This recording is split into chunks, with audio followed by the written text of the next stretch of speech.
Welcome back. Your time is 3:39 with me, Martin Daubney, here on GB News. Now, the former Archbishop of Canterbury has resigned as a Church of England priest amid another investigation into the Church's handling of a sexual abuse case. And Lord Carey quit after revelations that he had allegedly allowed a priest who had been banned over sexual abuse reports to return to priesthood. And joining me now is the leading child abuse lawyer, David Greenwood. David, welcome to the show. So Justin Welby, the Archbishop of Canterbury, the former Archbishop of Canterbury, he resigned, and I think the Church hoped, or they prayed, that this child abuse scandal would go away. Mr. Greenwood, it seems that's far from the case. That's correct. Mr. Welby is not the only bishop or archbishop who has made mistakes in church safeguarding.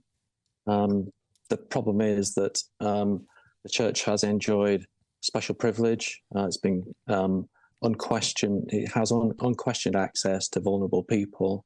When those and some abusers see it as a place of safety and have taken advantage of that privileged position and have abused people. But when individuals think about speaking out, they are met with either silence, obfuscation, or cover-up, as we've seen in the last 10 years. Lots of these cover-ups have been happening at the bishop level and at levels lower down also. There's a tendency of the Church to want to protect its reputation rather than to look after the welfare of victims.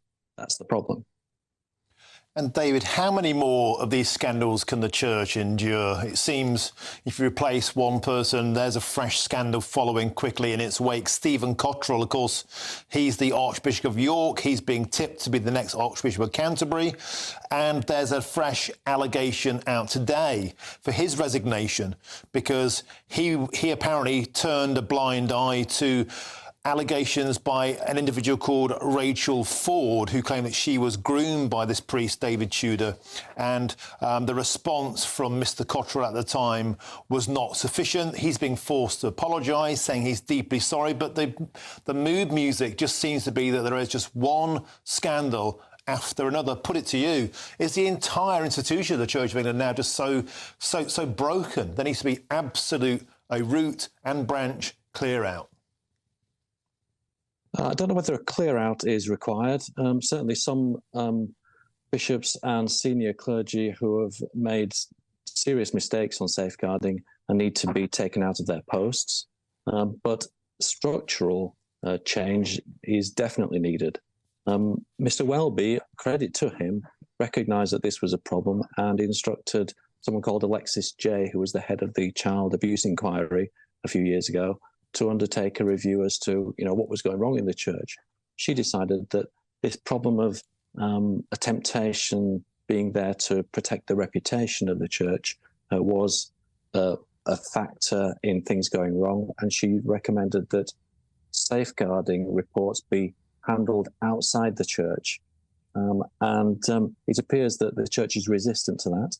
There are 42 bishops who are crucial to this issue, and their vote is required to allow this to happen, for independence to happen. So we're faced with a position in which a number of bishops, and if you were to ask me to spend a week trawling through my files, I would probably come up with 10 or 12 bishops who have made serious errors in safeguarding. And if treated in the same way as Justin Welby treated himself, they should resign. That would leave a gap in the House of Bishops. And it appears that at the moment, publicly, only one bishop, Helen Hartley from Newcastle, is willing to oppose the current internal thinking of the Church of England. It really requires, as you say, this mood music to have changed, and for the 42 bishops to decide, right, the game is up. We really need to move this outside the Church and have independent oversight. Sorry, not independent oversight, complete independence on safeguarding issues. Okay, thank you for your expertise on a serious and sombre topic. That's the leading child abuse lawyer, David Greenwood. Thanks for joining us today on GB News. And the Church has issued a statement and they've said this: "We recognise these procedures were neither sufficient nor survivor-focused and that very different decisions would have been made today." And Stephen Cottrell, the Archbishop of York, has said this: "I want victims and survivors to know that everything was done to understand, assess and manage the risk."